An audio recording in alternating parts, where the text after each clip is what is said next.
Bienvenue sur Azimut. Ici, nous parlons orientation. Retrouvez tous nos contenus et nos outils pour les parents sur azimut-orientation.com. Bonne écoute. Vœux, sous-vœux et vœux multiples, comment s'y retrouver?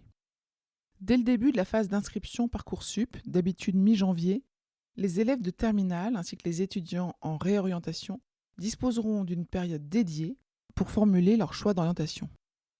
Ils pourront saisir jusqu'à 10 vœux en initial, c'est-à-dire hors apprentissage, et 10 vœux en apprentissage, auxquels pourront s'ajouter jusqu'à 20 sous-vœux. Il n'est pas toujours simple de s'y retrouver avec ce système de vœux, de sous-vœux, alors que c'est un levier important pour aborder plus sereinement la procédure d'admission pour les études supérieures.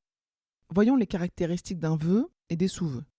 Formuler un vœu signifie faire une candidature pour poursuivre des études supérieures. Il y a toujours deux composantes dans un vœu, la formation et l'établissement. Ainsi, une licence en langue étrangère appliquée à l'université de Saint-Étienne et un BTS bâtiment dans un lycée de Caen comptent chacun pour un vœu. Certaines formations ouvrent la possibilité de mettre plusieurs établissements pour une même formation et ne décomptent qu'un seul vœu sur les 10 vœux maximum autorisés. On parle alors de sous-vœux. Pour bien comprendre, voici un exemple. Prenons un BUT, Bachelor universitaire de technologie, en gestion des administrations et des entreprises, à l'IUT de Troyes. Et ce même BUT, donc bien gestion des administrations et des entreprises, à l'IUT de La Roche-sur-Yon. Les deux comptent pour un seul vœu, car c'est la même formation, mais pour deux sous-vœux, car les établissements sont différents. Et donc voilà, vous aurez déjà 2 sous-vœux sur les 20 sous-vœux maximum autorisés. On parle de vœux multiples dès l'instant où un vœu comprend des sous-vœux et qu'il est ajouté à la liste sur Parcoursup. Il faut noter que les licences n'entrent pas dans ce cas de figure. Donc une mention de licence dans un établissement comptera systématiquement comme un vœu sur les 10 autorisés. Toutes les formations ne fonctionnent pas avec le système des sous-vœux. Voici la liste des formations éligibles aux sous-vœux.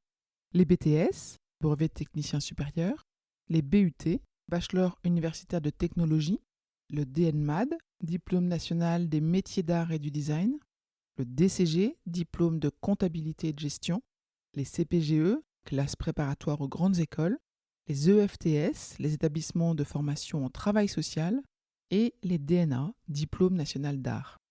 Toutefois, d'autres règles sont à prendre en compte pour les formations citées précédemment.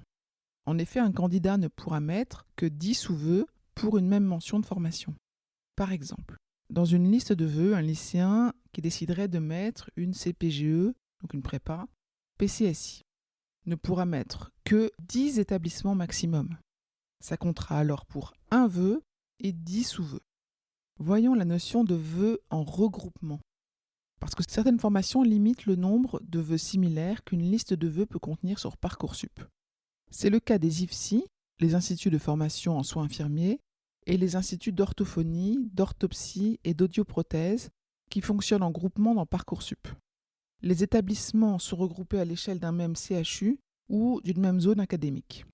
Et dans Parcoursup, pour ces formations-là, un candidat se positionne sur un regroupement qui contient donc plusieurs établissements. Chaque liste de vœux peut contenir au maximum 5 regroupements pour chaque type de formation. Il y a une dernière catégorie de formation qui fonctionne aussi avec le système des sous-vœux, mais dont le nombre est cette fois illimité. Ainsi, pour les formations de cette catégorie, vous pouvez mettre autant d'établissements que vous souhaitez sans qu'ils ne soient décomptés au titre des 20 sous-vœux maximum. Les formations concernées par ce dispositif sont les suivantes. Les IFSI et les instituts d'orthophonie, d'orthopsie et d'audioprothèse, donc 20 sous-vœux max par regroupement, mais au sein d'un même regroupement, vous pouvez mettre autant d'établissements que vous le souhaitez. Les écoles d'ingénieurs ou de commerce et management qui recrutent en post-bac via un concours commun. Les écoles du réseau Sciences Po, les PASS en Île-de-France et les écoles nationales vétérinaires qui recrutent via un concours commun. Voyons un exemple. Si un élève candidate au concours JP Polytech, il aura la possibilité de saisir les 35 établissements couverts par ce concours commun. Cela ne comptera alors que pour un vœu et 0 sous-vœux. Il s'agit sans doute d'un des concepts de Parcoursup les plus complexes à comprendre. Cependant, lorsqu'il est bien maîtrisé, il permet d'optimiser le nombre d'alternatives sur une liste de vœux et ainsi de maîtriser les chances d'être admis dans une formation de son choix. N'oubliez pas que si vous êtes un peu perdu, vous pouvez vous fier au compteur de vœux et de sous-vœux qui est présent dans l'espace candidat des élèves. Dès que vous ajoutez un vœu ou un sous-vœu, ça sera comptabilisé ou pas, et donc vous le verrez tout de suite. Bon courage. Pour aller plus loin dans l'accompagnement de votre enfant, rendez-vous sur azimut-orientation.com. Tous nos contenus y sont classés par thématique et vous pourrez consulter notre calendrier, notre annuaire d'experts et vous inscrire à la newsletter pour ne rien louper. Merci pour votre fidélité. À bientôt.